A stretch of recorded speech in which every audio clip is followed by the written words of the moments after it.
বুদ্ধিমান মানুষ তো তারা যারা রাতে অ্যালার্ম সেট করে এবং সকালে অ্যালার্মের আওয়াজে উঠে পড়ে। আর পাগল মানুষ তো তারা যারা সকালে অ্যালার্ম বাজার আগেই ঘুম থেকে উঠে পড়ে, কারণ এই পাগল মানুষগুলো ওদের স্বপ্নকে যে পূর্ণ করতে চায়। বুদ্ধিমান মানুষ তো তারাই যারা ইতিহাস পড়ে, আর পাগল মানুষ তো তারা যারা ইতিহাস তৈরি করে।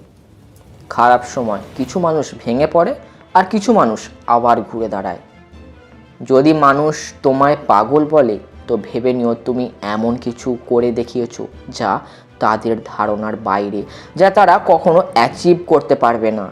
তারা বুঝতে পারবে না তুমি কি করলে, কিভাবে করলে, সেই জন্য তারা তোমাকে পাগল বলবে। ব্যাস, এটাই একমাত্র কারণ।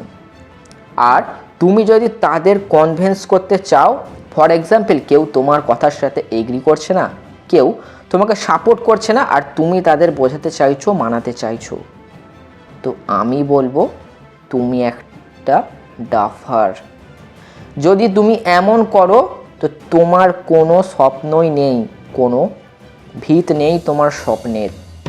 তোমার মধ্যে সেই জেদ, সেই আগুন নেই তোমার স্বপ্ন পূরণ করার। যদি কেউ তোমার সঙ্গ না দেয়, যদি কেউ তোমার সাথে এগ্রি না করে, আর তখন তোমার ভেতর থেকে যদি এরকম একটা আওয়াজ আসে, চল বেরো, তুইও একদিন বাকিদের মতো আমার পায়ের কাছে থাকবি। এটাই সেই অ্যাটিটিউড যার কথা আমি বলছি। কিছু এমনই পাগল ভাব, এমনই অ্যাটিটিউড ছিল সেই সকল মানুষদের মধ্যে যারা দুনিয়াকে বদলে চলে গেছেন। তারা এমনভাবে এই দুনিয়াকে বদলে দিয়েছে যে গোটা বিশ্ব দেখতেই থাকছে। বিল গেটস, যাকে আজ গোটা দুনিয়া চেনে, মাইক্রোসফট কোম্পানির মালিক, যিনি তার গ্র্যাজুয়েশন কমপ্লিট করেননি। আর হয়তো এমন কেউ ভারতবাসী নেই যারা কিনা ধীরুভাই আম্বানিকে চেনে না। রিলায়েন্স ইন্ডাস্ট্রির মালিক ধীরুভাই আম্বানি ছোটবেলায় পেট্রোল পাম্পে কাজ করতেন। রজনীকান্ত, একটা সময় ছিল যখন সে বাস কন্ডাক্টর ছিল, আর আজ সুপারস্টার।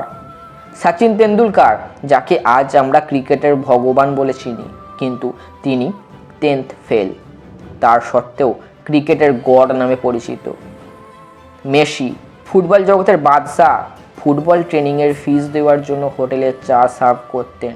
এসব এক্সাম্পল যা আমাদের বলছে যে জীবন সেটা নয় যেটা আমরা পাই, বরং জীবন তো সেটাই যেটা আমরা তৈরি করি।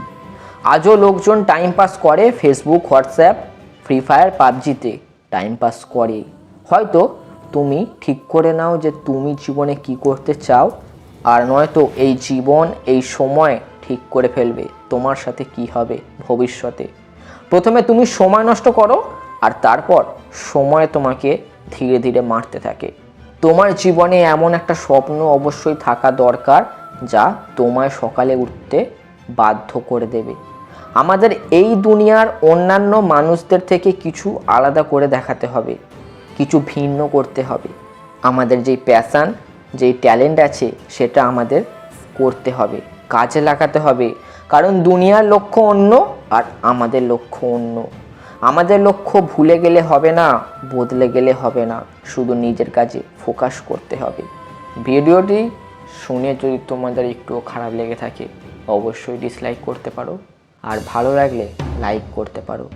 আর যদি সত্যি ভিডিওটা তোমার ভিতরে আগুনের শিখা জ্বালিয়ে থাকে তাহলে ভিডিওটা ছড়িয়ে দাও আগুনের মতো। দেখা হচ্ছে পরবর্তী ভিডিওতে। ধন্যবাদ।